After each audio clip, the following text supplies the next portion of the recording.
ವಿಕ್ರಮರಾಜನೇ, ಜ್ಞಾನವೇ ಪರಮಧರ್ಮ.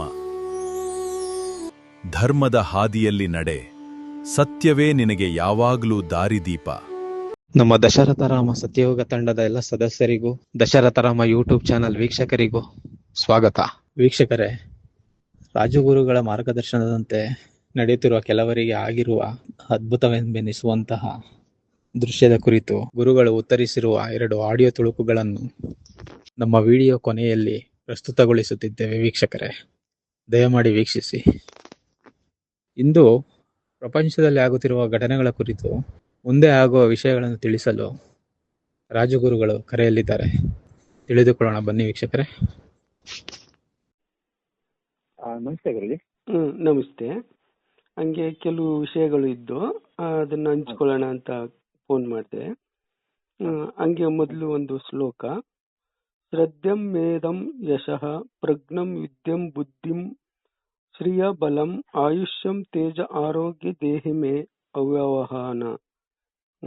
ಇದೊಂದು ಅಗ್ನಿ ಪ್ರಾರ್ಥನೆ ಶ್ಲೋಕ. ಬೆಳಿಗ್ಗೆ ಅಗ್ನಿ ಹಚ್ಚುವಾಗ, ಹೊಲ ಹಚ್ಚುವಾಗ ಬೇಕಾದ್ರೆ ಹೇಳ್ಕೋಬಹುದು. ಹಂಗೆ ಇವಾಗ ನಾವು ಹಿಂದೆ ಹೇಳಿದಂತೆ ಕೆಲವು ಫೆಬ್ರವರಿ ತಿಂಗಳಲ್ಲಿ ಹೇಳಿದಂತೆ ಇವಾಗ ಕೆಲವು ಘಟನೆಗಳು ಆಗ್ತಾ ಇದೆ. ಅದೇ ಮುಂದೆ ಕಂಟಿನ್ಯೂ ಆಗುತ್ತೆ. ಯಾವುದು ಮೆಲ್ಟ್ ಆಗೋದು, ಕಾರ್ಗಳು ಮೆಲ್ಟ್ ಆಗೋದು, ಈ ತಾರ್ ಎಲ್ಲ ಮೆಲ್ಟ್ ಆಗೋದು, ಇದೆಲ್ಲ ಇವಾಗ ಎಲ್ರು ನೋಡ್ತಾ ಇದ್ದಾರೆ. ಕೆಲವು ಕಡೆ 44 ಡಿಗ್ರಿಗೂ ಹೋಗಿದೆ ಉಷ್ಣಾಂಶ. ಇನ್ನು ಚೈನಾ ಮತ್ತೆ ಭಾರತದಲ್ಲೂ ಮುಂದೆ ಆಗುತ್ತೆ. ಆಮೇಲೆ ಬೇರೆ ಹೊರ ದೇಶದಲ್ಲೂ ಆಗುತ್ತೆ. ಚೈನಾದಲ್ಲಿ ಮತ್ತೆ ಭಾರತದಲ್ಲೂ ಆಗುತ್ತೆ ಮುಂದೆ ಅದೇ ರೀತಿ ಮತ್ತೆ ಮೊದ್ಲು ಹೇಳಿದ್ವಿ, ಉತ್ತರದಿಂದ ದಕ್ಷಿಣ ಭಾಗಕ್ಕೆ ಭೂಮಿನ ಸೀಳ್ತಾರೆ ಪರಮಾತ್ಮ. ಆವಾಗ ಕರ್ನಾಟಕ ಎತ್ತಿ ಹಿಡಿತಾರೆ. ಉತ್ತರ ಗೋಳ ದಕ್ಷಿಣ ಗೋಳ ಸ್ವಲ್ಪ ನೀರಲ್ಲಿ ಮುಳುಗುತ್ತೆ ಅಂತ ಹೇಳಿದ್ವಿ. ಮಳೆ ಬಂದ್ರೆ ಕೆಲವು ಏರಿಯಾ ಕೊಚ್ಚಿಗೆ ಹೋಗುತ್ತೆ ಅಂತ.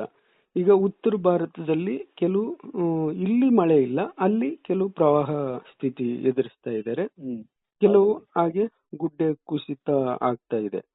ಮೊದ್ಲು ಹೇಳಿದ್ವಲ್ಲ ನೋಡಿ, ಈ ತರ ಕೆಲಸ ಮಾಡ್ತಾ ಇದ್ದಾರೆ ಅಂತ.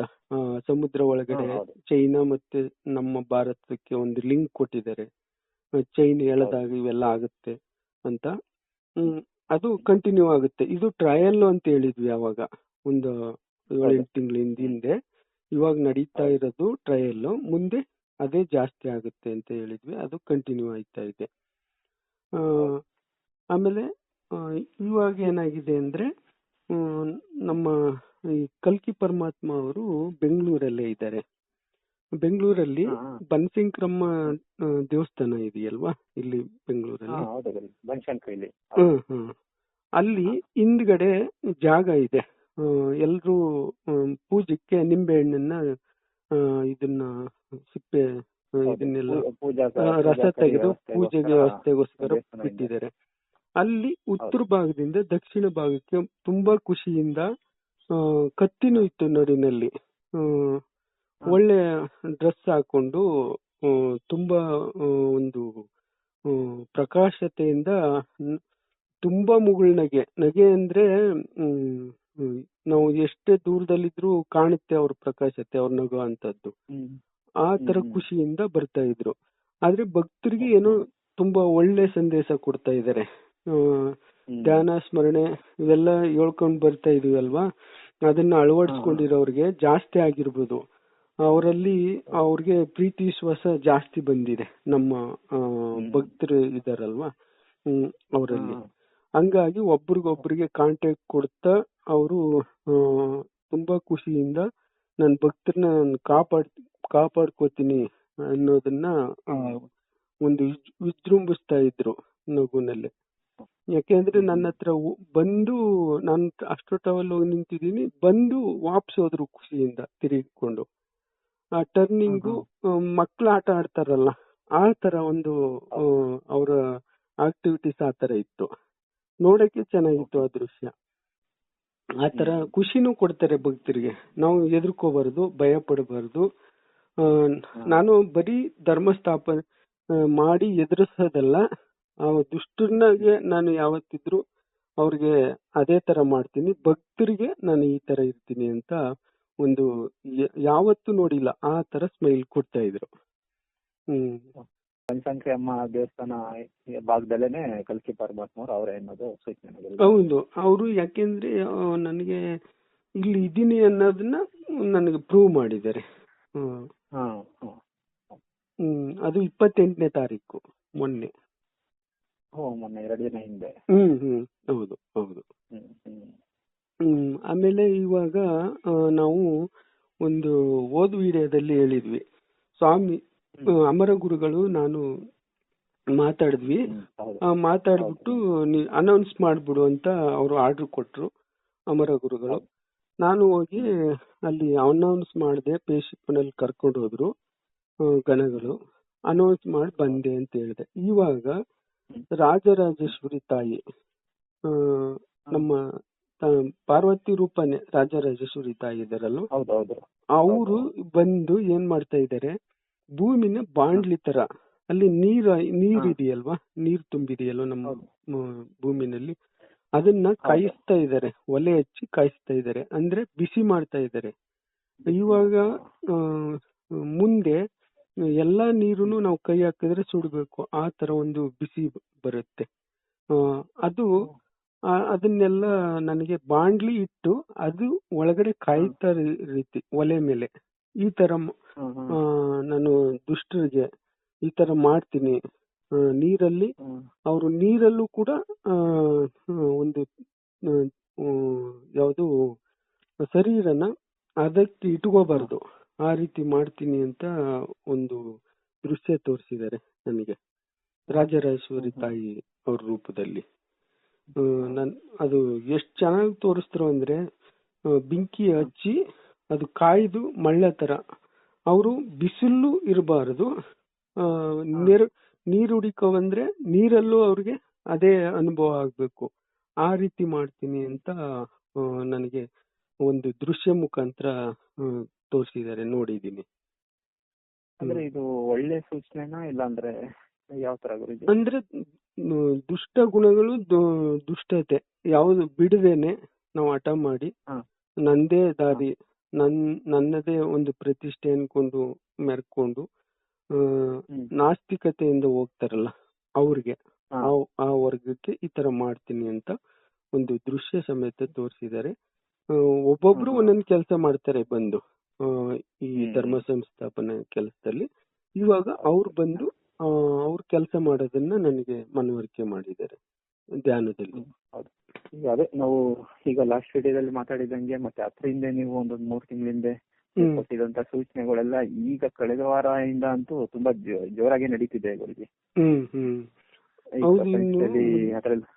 ಮುಂದೆ ಸಂಧಿಕಾಲ ಅಲ್ವಾ, ಅಂತ್ಯದಲ್ಲಿ ಇರೋದ್ರಿಂದ ಇನ್ನು 7 ವರ್ಷ 1 ತಿಂಗಳಿದೆ ಇವಾಗ. ಹಂಗಾಗಿ ನಾಳೆಯಿಂದ ಲೆಕ್ಕ ತಗೊಂಡ್ರೆ, ಹಂಗಾಗಿ ಇದು ಜಲ್ದಿ ಆಗೋದ್ರಿಂದ ನಾವು ಧ್ಯಾನದ ಕಡೆ ಹೋಗೋರ್ಗೆ ನಮ್ಮ ಕರ್ಮಗಳನ್ನ ಕಳ್ಕೊಂಡು ಹೋಗ್ಬೇಕು.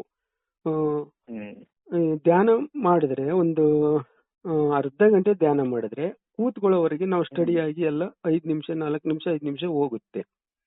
ಅದರಲ್ಲಿ 25-24 ನಿಮಿಷ ಧ್ಯಾನ ಮಾಡ್ತೀವಲ್ವಾ, ಅದು ಆ ದಿನದ ಒಂದು ನಾವೇನ್ ಆಕ್ಟಿವಿಟೀಸ್ ಮಾಡಿ ಏನಾದ್ರೂ ಒಂದು ನಾವು ಮಾಡೋಂತ ಕೆಲಸದಲ್ಲಿ ಯಾವ್ದಾದ್ರು ಒಂದು ವಸ್ತು ಅಥವಾ ಜೀವಿಗಳು, ಕೀಟಗಳು ಅವು ಪ್ರಾಣ ಬಿಡ್ತಾ ಇರ್ತವೆ, ಯಾಕೆಂದ್ರೆ ಗೊತ್ತಿಲ್ಲದೆ ಮಾಡೋ ಅಂತದ್ದು. ಅದಕ್ಕೆ ಧ್ಯಾನದಲ್ಲಿ ಅದನ್ನು ಕಳ್ಕೊಬಿಡ್ತೀವಿ. ಆಮೇಲೆ ಇನ್ನೊಂದು 5 ನಿಮಿಷ 10 ನಿಮಿಷ ಎಕ್ಸ್ಟ್ರಾ ಮಾಡ್ತೀವಲ್ಲ, ಅದು ಹಿಂದೆ ಏನ್ ಮಾಡಿರ್ತೀವಿ ಗೊತ್ತಿಲ್ದೇನೆ ಅದನ್ನ ಕಳೀತಾ ಹೋಗುತ್ತೆ, ಹಿಂದಿನ ಕರ್ಮಗಳು ಕಳೀತಾ ಹೋಗ್ತದೆ. ಹಂಗಾಗಿ ನಾವು ಧ್ಯಾನ ಮಾಡೋರ್ಗುನು ದೇವ್ರ ಭಕ್ತರಿಗೂ ಸ್ವಲ್ಪ ಇವಾಗ ಕಷ್ಟಗಳು ಬರೋದು. ಯಾಕೆ ಅಂದ್ರೆ ನಾವು ಹುಟ್ಟಿದಾಗಿನಿಂದ ಇಲ್ಲಿ ತನಕ ಏನ್ ಬಂದಿದೀವಿ, ಇವಾಗ ಧ್ಯಾನ ಪ್ರಾಕ್ಟೀಸ್ ಮಾಡ್ತಾ ಇದೀವಿ. ಇಲ್ಲಿಂದ ಅಲ್ಲಿ ತನಕ ಹುಟ್ಟಿರ್ತೀವಲ್ಲ, ಅಲ್ಲಿ ತನಕ ಏನ್ ಮಾಡಿರ್ತೀವಿ ಅದನ್ನ ನಾವು ಅರ್ಧ ಗಂಟೆ ಮಾಡಿದ್ರೆ ಒಂದು 5 ನಿಮಿಷ 10 ನಿಮಿಷ 15 ನಿಮಿಷ 20 ನಿಮಿಷ ಈ ತರ ಜಾಸ್ತಿ ಮಾಡ್ತಾ ಹೋಗ್ತೀವಲ್ವಾ, ಒಂದೊಂದು ನಿಮಿಷದ್ದು ಒಂದೊಂದು ದಿನದ ಕರ್ಮ ಕಳೀತದೆ. ಒಂದು ಅರ್ಧ ಗಂಟೆ ಮಾಡಿದ್ರೆ 30 ದಿನದ ಕರ್ಮ ಕಳೀತದೆ. ನಾವು ಹಿಂದೆ ಮಾಡಿರೋ ಆ ತರ ನಾವು ಮಾಡ್ಕೊಂಡು ನಾವು ಹಿಂದೆ ನಾವು ಹುಟ್ಟು ಬಂದಿರ್ತೀವಲ್ಲ ಅಲ್ಲಿ ತನಕ ತಲುಪೋವರೆಗೆ ನಾವು ಒಂದು 5 ವರ್ಷ ಆಗ್ಬೋದು, 3 ವರ್ಷ ಆಗ್ಬೋದು. ಅದನ್ನೇ ಸಾಧನೆ ಅನ್ನೋದು. 3 ವರ್ಷ, 5 ವರ್ಷ, 7 ವರ್ಷ ಒಬ್ಬೊಬ್ರಿಗೆ ತಗೊಳ್ಳೋದು. ಈ ತರ ಇದನ್ನ ಕಂಪ್ಲೀಟ್ ಮಾಡ್ಬಿಟ್ರೆ ನಾವು ಅದನ್ನ ಮುಂದೆ ಪರಮಾತ್ಮ ನೋಡಕ್ಕೆ ನಾವು ಒಂದು ಯೋಗ್ಯತೆ ಪಡ್ಕೊಂಡಿದೀವಿ ಅನ್ನೋದು ಒಂದು ಸೂಚನೆ ಕೊಡ್ತಾರೆ ಅವ್ರೆ ಧ್ಯಾನದಲ್ಲಿ ಅವ್ರಿಗೇನೆ. ಅದರಿಂದ ನಾವು ಧ್ಯಾನನೇ ಇಂಪಾರ್ಟೆಂಟ್. ಸ್ಮರಣೆಯಿಂದ ನಾವು ಧ್ಯಾನಕ್ಕೆ ಇಳಿಬೇಕು. ಮತ್ತೆ ಧ್ಯಾನ ಆದ್ಮೇಲೆ ಭಕ್ತಿಯಿಂದ ಸ್ವಲ್ಪ ವಾರದಲ್ಲಿ 1-2 ದಿನ ಪೂಜೆ ಮಾಡೋದು. ಪೂಜೆ ವಿಶೇಷ ದಿನ ಪೂಜೆ ಮಾಡೋದು. ತಿಂಗಳಲ್ಲಿ 1 ದಿನ 2 ದಿನ 1 ಟೈಮ್ 2 ಟೈಮ್ 3 ಟೈಮ್ ಉಪವಾಸ ಇರೋದು. ಇವೆಲ್ಲ ಮಾಡಿದ್ರೆ ನಮ್ಗೆ ಈಗಿನ ಮುಂದಿನ ಹೆಜ್ಜೆ ಒಂದು ಹಂತ ಇದೆ. ಇದು ಯಾವುದು ಪ್ರಳಯ ಅನ್ನೋದು ಒಂದು ಏನು ದಾಟ್ತೀವಲ್ಲ, ಒಂದು ಹಳ್ಳ, ಅಲ್ಲಿ ನೀರು ಹಳ್ಳನೋ ಇದೆ, ನೀರಿದೆ, ಅದನ್ನ ದಾಟ್ಬೇಕು, ಹೋಗ್ಬೇಕು. ಕಾಲು ಒಳಗಡೆ ಬಿಟ್ರೆ ಮುಳುಗಿಕೊಳ್ತೀವಲ್ವಾ, ಆ ತರ ಒಂದು ನಮ್ಗೆ ಅಡ್ಡ ಇದೆ, ಅದನ್ನ ದಾಟಬೇಕು. ಆ ದಾಟಕ್ಕೆ ಇದೊಂದು ಕಸರತ್ತು ಮಾಡ್ಬೇಕು. ಕಸರತ್ತು ಅಂದ್ರೆ ರೆಗ್ಯುಲರ್ ಆಗಿ ಇದನ್ನೊಂದು ಅಳವಡಿಸ್ಕೊಬಿಟ್ರೆ ಯಾವ ಭಯನೂ ಪಡಂಗಿಲ್ಲ ಯಾರುನು. ಇದರಿಂದ ನೆಮ್ಮದಿನೂ ಸಿಗುತ್ತೆ, ಒಳ್ಳೆ ಜೀವನನೂ ಸಿಗುತ್ತೆ, ಕೋಪ ತಾಪ ಎಲ್ಲ ಹೋಗುತ್ತೆ, ಆತ್ಮಶುದ್ಧಿಯಾಗಿರುತ್ತೆ. ಆಮೇಲೆ ಇನ್ನೊಂದು ನೋಡ್ದೆ, ಇವ್ರ ಮಣಿಕರ್ಣಿಕ ಒಂದು ಘಾಟ್ ಅಂತ ಬರುತ್ತೆ. ಅದು ನನಗೆ ಧ್ಯಾನದಲ್ಲಿ ಧ್ವನಿ ಮುಖಾಂತರನೇ ಹೇಳಿದ್ರು. ಮಣಿಕರ್ಣಿಕ ಘಾಟ್ಗೆ ಪಾರ್ವತಿ ತಾಯಿ ಹೋಗ್ತಾರೆ. ಪಾರ್ವತಿ ತಾಯಿ ಹೋಗಿ ಅಲ್ಲಿ ಕಾಲಭೈರವೇಶ್ವರ ಏನ್ ಮಾಡ್ತಾರೆ, ಎಣಗಳನ್ನ ಸುಡ್ತಾ ಇರ್ತಾರೆ ಅಲ್ಲಿ. ಅವರು ಅಂದ್ರೆ ನನಗೆ ಮಣಿಕರ್ಣಿಕ ಅಂತ ಹೇಳಿದ್ದಾರೆ, ನನಗೆ ಧ್ವನಿ ಮುಖಾಂತರನೇ ಹೇಳಿದ್ರು. ಅಲ್ಲಿ ಹೋಗುವಾಗ ಪಾರ್ವತಿ ತಾಯಿ ಹೋದಾಗ ಘಾಟ್ ಹೆಸರು ಮಣಿಕರ್ಣಿಕ ಘಾಟ್ ಅಂತ. ಅಲ್ಲಿ ಒಂದು ಕಾಲಭೈರವೇಶ್ವರ ರೂಪದಲ್ಲಿ, ಕಾಲಭೈರವೇಶ್ವರ ಅಂದ್ರೆ ಕಾಲ ನಡೆಸುವಂತವ್ರು. ನಮ್ ಕಾಲಚಕ್ರ ಇದೆಯಲ್ಲ, ನಮ್ಮ ಎಲ್ಲರ ಚಕ್ರನು ಅವರೇ ನಡೆಸೋದು. ಅವರು ಒಂದು ಇದನ್ನ ದೇಹಗಳನ್ನ ಸುಡೋದು, ಹೊಸ ಒಂದು ದೇಹ ಕೊಡೋದಕ್ಕೆ ಆತ್ಮಗಳನ್ನ ಕಳಿಸೋದು. ಆ ದೃಶ್ಯ ತೋರಿಸಿದ್ರು ನಂಗೆ. ಬೆಂಕಿನಲ್ಲಿ ಸುಡ್ತಾ ನಿಂತಿದ್ರು. ಅಲ್ಲಿಗೆ ಪಾರ್ವತಿ ತಾಯಿ ಹೋಗ್ತಾರೆ. ಆ ಪಾರ್ವತಿ ತಾಯಿ ಅಲ್ಲಿ ಹೋಗೋದು ಹಿಂದೆ ನೋಡಿದೀನಿ, ಫೇಸ್ ನೋಡಿರ್ಲಿಲ್ಲ. ಅಲ್ಲಿಗೆ ಹೋಗಿ ತಲುಪಿ ತಿರುಗಿ ನೋಡಿದ್ರೆ ಅಚಿಂತ್ಯ ಅಮ್ಮ ಅವ್ರ ಫೇಸ್ ಬಂತು ಅಲ್ಲಿ. ನನಗೆ ಆಶ್ಚರ್ಯ ಆಯ್ತು. ನೋಡುವಾಗ ಪಾರ್ವತಿ ತಾಯಿ ಅಂತ ಅನ್ನಿಸ್ತು ಮನಸ್ಸಿಗೆ ಹೋಗ್ಬೇಕಾದ್ರೆ. ಆದ್ರೆ ಅಲ್ಲಿ ಕಾಲಭೈರವೇಶ್ವರ ಅವ್ರನ್ನ ನೋಡಿದ್ಮೇಲೆ ಟರ್ನ್ ಆಗಿ ನೋಡುವಾಗ ಅಚಿಂತ್ಯಮ್ಮ ಅವ್ರ ಫೇಸ್ ಬಂದು ಹೋಗ್ಬಿಡ್ತು. ಈ ತರ ಒಂದು ದೃಶ್ಯ ನೋಡಿದೆ. ನೋಡಿದಾಗ್ಲೆಲ್ಲ ಅವ್ರ ಫೇಸು ಮಧ್ಯೆ ಎಲ್ಲ, ಕೆಲವು ಬನಶಂಕರಮ್ಮ ತಾಯಿ ಇದ್ರಲ್ಲೂ ನೋಡ್ಬೇಕಾದ್ರೆ ಅವ್ರ ಫೇಸೇ ಬಂದಿದೆ ಸುಮಾರು ಸರಿ. ಇವಾಗ್ಲೂ ಕೂಡ ಅಲ್ಲಿ ಅವ್ರ ಫೇಸೇ ಬಂದಿದೆ. ಕಲಿಯುಗದಲ್ಲಿ ಇದು ಅವ್ರದ್ದು ಒಂದು ಅವತಾರ ಆಗಿರುತ್ತೆ ಅಲ್ವಾ ಗುರುಜಿ? ಹೌದು ಹೌದು, ಅದ್ರಲ್ಲಿ ಏನು ಅನುಮಾನನೇ ಇಲ್ಲ, ಡೌಟೇ ಇಲ್ಲ. ನನಗೆ ಅವಾಗ ಪ್ರೂವ್ ಮಾಡ್ತಾನೆ ಇದ್ದಾರೆ. ಇಷ್ಟು ವಿಷಯ ಇವಾಗ ಸದ್ಯಕ್ಕೆ ತೋರಿಸಿದ್ದಾರೆ. ಅದನ್ನ ವೀಕ್ಷಕರ ಮುಂದೆ ಹೇಳಿದ್ವಿ. ತಾವು ಎಲ್ಲರೂ ಸ್ವಾಮಿ ಏನು ಒಂದು ತೀರ್ಮಾನ ಕೊಡ್ತಾರೆ ನನಗೆ ಧ್ಯಾನದ ಮುಖಾಂತರ, ದೃಶ್ಯಗಳ ಮುಖಾಂತರ, ಕೆಲವು ಮಾತುಗಳ ಮುಖಾಂತರ ಹೇಳ್ತಾರೆ. ಅದನ್ನ ನಿಮ್ ಜೊತೆ ಹಂಚ್ಕೋತಾ ಇದ್ದೀನಿ, ವ್ಯಕ್ತಪಡಿಸ್ತಾ ಇದ್ದೀನಿ. ತಾವು ದಯವಿಟ್ಟು ಇದರಲ್ಲಿ ನೀವು ಕಾಯ್ತಾ ಇದರಲ್ಲಿ ಒಳ್ಳೆ ವಿಷಯಗಳು ಏನಿದೆ ಅದನ್ನ ಅಳವಡಿಸ್ಕೊಳ್ಳಕ್ಕೆ ಮುಂದೆ ಪ್ರಯತ್ನ ಪಡಿ. ಅದು ಹೋಗ್ತಾ ನಿಮ್ಗೆ ಗೊತ್ತಾಗ್ತಾ ಇದೆ. ನಾವು ಸ್ವಾಮಿ ಕೊಡ್ತಕ್ಕಂತ ಆದೇಶನ ನಾನು ತಿಳಿಸ್ತಾ ಇದ್ದೀನಿ ಪೋಸ್ಟ್ ಮ್ಯಾನ್ ಆಗಿ. ಅಲ್ಲಿ ಅದು ನಿಜ ಆಗ್ತಾ ಬರ್ತಾ ಇದೆ. ಅದನ್ನ ಪ್ರೂವ್ ಮಾಡ್ತಾ ಇದ್ದಾರೆ ನಮ್ಮ ವೀಕ್ಷಕರೇ. ಹಂಗಾಗಿ ಈ ವಿಷಯಗಳಲ್ಲಿ ನೀವು ಬೆಳಿಗ್ಗೆ ಎದ್ದಾಗ ನಾವು ಮಾಡಬೇಕಾದ ಒಂದು ಕರ್ತವ್ಯಗಳನ್ನ ಇವಾಗಿನ ಕಾಲದಲ್ಲಿ ಅಳವಡಿಸ್ಕೊಂಡ್ರೆ ಮುಂದೆ ಯಾರು ಭಯ ಪಡ ಅಂತ ಸನ್ನಿವೇಶ ಬರಲ್ಲ. ಅದು ಖಂಡಿತ ಒಳ್ಳೇದಾಗುತ್ತೆ ಭಕ್ತರಿಗೆ, ದೇವ್ರ ಭಕ್ತರಿಗೆ, ಸ್ಮರಣೆ ಮಾಡೋರಿಗೆ, ಮತ್ತೆ ಧ್ಯಾನ ಮಾಡೋರಿಗೆ. ಇಷ್ಟು ಮಾತ್ರ ನಾನು ಹೇಳ್ಬೋದು ಕಂಡೀಷನ್ ಆಗಿ. ಸ್ವಾಮಿ ಏನ್ ಆದೇಶ ಕೊಡ್ತಾರೆ ಆ ವಿಷಯಗಳನ್ನ. ಶ್ರೀ ಕೃಷ್ಣ ಅರ್ಪಣಮಸ್ತು, ಶಿವಾರ್ಪಣಮಸ್ತು. ಒಳ್ಳೆ ಸಲಹೆ ಕೊಟ್ರಿ ಗುರುಜಿ ವೀಕ್ಷಕರಿಗೆ. ಹ್ಮ್ ನೀವು ಕೊಡೋ ಸಲಹೆ, ನೀವು ಕೊಡೋ ಮಾರ್ಗದರ್ಶನದಿಂದ ನಮ್ಗೆ ಖಂಡಿತ ಒಳ್ಳೇದಂತೂ ಆಗ್ತಿದೆ ಗುರುಜಿ. ಇದು ನಮ್ಮ ಎಲ್ಲಾ ವೀಕ್ಷಕರನ್ನು ಇದನ್ನ ಪಾಲಿಸ್ಲಿ ಅನ್ನೋದು ನಮ್ಮ ಕೋರಿಕೆ ಗುರುಜಿ. ಹೌದು ಹೌದು, ಎಲ್ರು ಪಾಲಿಸಿದ್ರೆ ಒಳ್ಳೇದು. ಯಾಕೆಂದ್ರೆ ಸುಮ್ನೆ ನಾವು ಹೇಳಕ್ ಆಗಲ್ಲ. ಅವ್ರು ಏನು ನನ್ಗೊಂದ್ ಕೆಲಸ ಕೊಟ್ಟಿದ್ದಾರೆ, ಅದನ್ನ ಧ್ಯಾನದಲ್ಲಿ ತೋರಿಸ್ತಾರೆ. ಆ ಧ್ಯಾನದಲ್ಲಿ ತೋರ್ಸೋ ಅಂತದನ್ನ ನೋಟ್ ಮಾಡಿ ಇಟ್ಕೊಂಡು ಅದನ್ನ ವ್ಯಕ್ತಪಡಿಸ್ತಾ ಬಂದಿದ್ದೀನಿ. ಮುಂದಕ್ಕೆ ಸ್ವಾಮಿ ಎಲ್ಲಿ ತನಕ ಈ ರೀತಿ ಕೆಲಸ ಮಾಡ್ಬೇಕು, ಈ ರೀತಿ ಫಿಸಿಕಲ್ ಆಗಿ ಏನ್ ಮಾಡ್ಬೇಕು ಅದನ್ನು ಹೇಳ್ತಾ ಇದ್ದಾರೆ. ಇವಾಗ ಸೂಕ್ಷ್ಮ ಶರೀರದಲ್ಲಿ ಏನ್ ಮಾಡ್ಬೇಕು ಅದನ್ನು ಮಾಡಿಸ್ತಾ ಇದ್ದಾರೆ. ನನಗೆ ಒಂದು ಸಂದೇಶ ತಿಳಿಸಕ್ಕೆ ಏನ್ ಹೇಳ್ತಾರೆ ಅದನ್ನ ತಿಳಿಸ್ತಾ ಬರ್ತಾ ಇದ್ದೀನಿ. ಇದನ್ನ ತಾವು ಎಲ್ರು ದಯವಿಟ್ಟು ಗಮನ ಹರಿಸಿ ಅದನ್ನ ನೀವು ಪಾಲನೆ ಮಾಡೋದಕ್ಕೆ ಟ್ರೈ ಮಾಡಿ. ಒಳ್ಳೆ ದಿಕ್ಕಿಗೆ ಹೋಗಿ, ಯಾರು ಹೇಳೋದ್ ಬೇಡಿ. ಮಾರ್ಗ ಅಂತ ಮನಸ್ಸಲ್ಲಿ ಒಂದು ಮಾರ್ಗ ಹುಡಿಕೊಂಡು, ಒಳ್ಳೆ ಮಾರ್ಗ ಹುಡಿಕೊಂಡು ಹೋದ್ರೆ, ಸಾಗಿದ್ರೆ ಸ್ವಾಮಿ ಎಲ್ಲಿದ್ರು ಯಾವುದೇ ಸ್ಥಿತಿಲಿದ್ರು ಅವರು ಕಾಪಾಡ್ತಾರೆ. ನಮಸ್ತೆ ನಮಸ್ತೆ. ನಮಸ್ತೆ ಎಲ್ಲ ವೀಕ್ಷಕರಿಗೂ ನಮಸ್ತೆ. ನಮಸ್ತೆ ಗುರುಗಳೇ, ಇವತ್ತು ಬೆಳಿಗ್ಗೆ ಒಂದು 4:15 ಟೈಮು ನಾನು ಹೊರಗಡೆ ಬಂದಿದ್ದೆ. ಅಲ್ಲಿ ಬ್ರಷ್ ಮಾಡ್ತಾ ಸ್ವಲ್ಪ ಆಕಾಶ ಕಡೆ ನೋಡಿದೆ ಗುರುಗಳೇ. 2 ಪಕ್ಷಿಗಳ ಇಲ್ಲ ಏನಂತ ಗೊತ್ತಾಗ್ತಾಯಿಲ್ಲ, ಭಾರಿ ಫಾಸ್ಟಾಗಿ ಬರ್ತಾ ಇದೆ.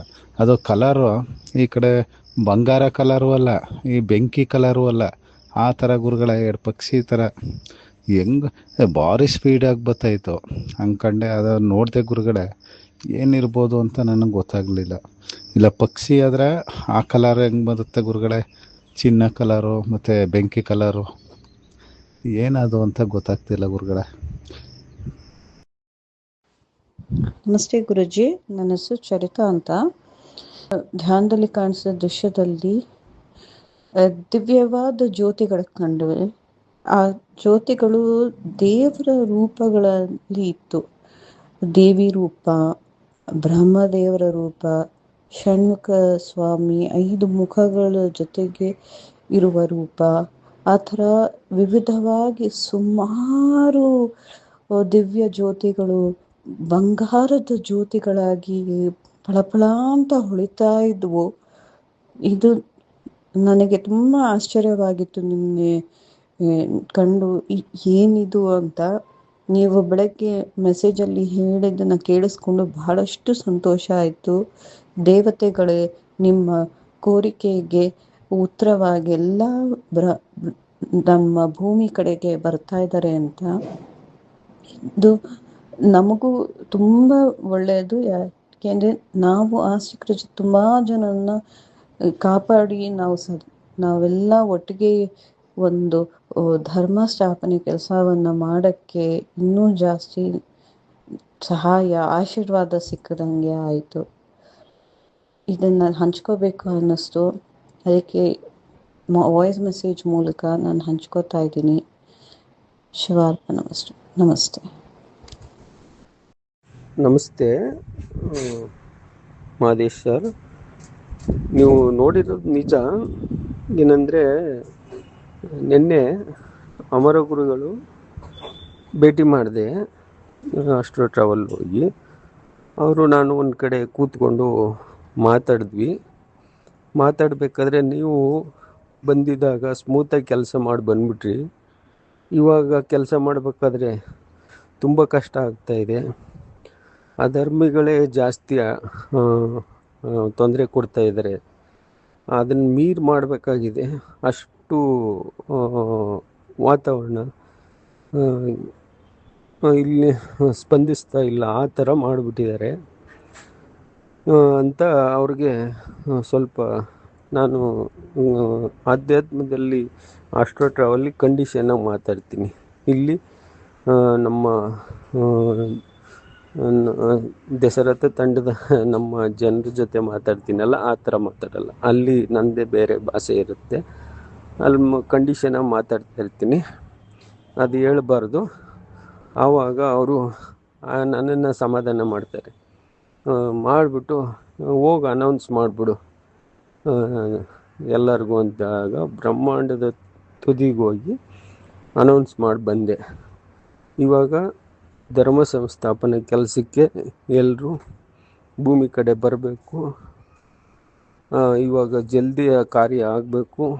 ಇಲ್ಲ ಅಂದರೆ ಆಸ್ತಿಕರು ಕೂಡ ನಾಸ್ತಿಕರಾಗಂಥ ಸಿಚುವೇಶನ್ ಬಂದ್ಬಿಟ್ಟಿದೆ. ನಂಬೋರು ಕೂಡ ನಂಬಿಕೆ ಗಳಿಸೋದು ಭಾಳ ಕಷ್ಟ ಆಗ್ತಾಯಿದೆ. ಆ ಸಿಚುವೇಶನ್ ತಂದುಬಿಟ್ಟಿದ್ದಾರೆ. ಇವಾಗ ಎಲ್ಲೆಲ್ಲಿ ದೇವತೆಗಳಿದ್ದೀರಾ ಎಲ್ಲರೂ ಭೂಮಿ ಕಡೆ ಪಯಣ ಮಾಡಿ ಅವ್ರವ್ರ ಕೆಲಸ ಮಾಡ್ತಕ್ಕದ್ದು ಅಂತ ನಾನು ಅನೌನ್ಸ್ ಮಾಡಿದೆ ಪೇಸಿಪ್ಪಲ್ಲಿ ಹೋಗಿ. ಆವಾಗ ಆ ಪೇಸಿಪ್ಪಲ್ಲಿ ಒಂದು ಸ್ವರ್ಗಲೋಕ ಅಂತ ಏನು ಹೇಳ್ತೀವಿ, ಬ್ಲೂ ಐಸ್ ಲೋಕ ಇದೆ ಮೇಲೆ, ಅದನ್ನು ನೋಡಿ ಬಂದೆ. ಅಲ್ಲಿಂದ ಬಂದಿದ್ದಾರೆ ಆ ಥರದ ಇನ್ನು ಚಿನ್ನದಲ್ಲಿ ಬೆಂಕಿ ರೂಪದಲ್ಲಿ ಕೆಲವು ಪಕ್ಷಿಗಳು ಕಾಣಿಸ್ಕೊಳ್ಳೋದು, ಬೇರೆ ರೂಪದಲ್ಲೂ ಕಾಣಿಸ್ಕೋತಾರೆ ಆಕಾಶದಲ್ಲಿ. ಆಮೇಲೆ ಮೋಡ ಒಳಗಡೆ ಕೆಲವ್ರು ಕಾಣಿಸ್ಕೊಳ್ಳೋದು, ಇವೆಲ್ಲ ಆಗ್ತವೆ. ಇನ್ನು ಮುಂದೆ ಬಂದು ನೋಡ್ಕೊಂಡು ಹೋಗ್ತಾರೆ. ಏನೇನು ಕೆಲಸ ಮಾಡಬೇಕು, ಅವ್ರವ್ರ ಕೆಲಸ ಕೊಟ್ಟಿರೋದನ್ನು ಯಾವ ರೀತಿ ಮಾಡಬೇಕು ಅನ್ನೋದನ್ನು ಅವರು ನಿರ್ಧಾರ ಮಾಡಿ ಎಲ್ಲ ಮಾತಾಡ್ತಾ ಇದ್ದಾರೆ. ಅದರಲ್ಲಿ ನೀವು ಕಂಡಿದ್ದೀರಾ, ಯಾಕೆಂದರೆ ನೀವು ಆಧ್ಯಾತ್ಮದಲ್ಲಿದ್ದೀರಾ, ಧ್ಯಾನದಲ್ಲಿದ್ದೀರಾ, ಅದರಿಂದ ನಿಮಗೆ ಕಾಣಿಸ್ಕೊಂಡಿದ್ದಾರೆ. ಶ್ರೀಕೃಷ್ಣ ಅರ್ಪಣಮಸ್ತು, ಶಿವಾರ್ಪಣಮಸ್ತು. ಕೋಸಲದಾರಸ ದಶರಥ ರಾಮ, ಸತ್ಯ ಧರ್ಮದ ಸಾಕಾರ ನಾಮ. ಅಯೋಧ್ಯೆಯ ಚೈತನ್ಯ ರಘುಕುಲದ ತೇಜ, ಕರುಣೆಯ ಸಾಗರ ಲೋಕಪಾಲಕ ರಾಜ. ಕೋಸಲದಾರಸ ದಶರಥ ರಾಮ, ಸತ್ಯ ಧರ್ಮದ ಸಾಕಾರ ನಾಮ.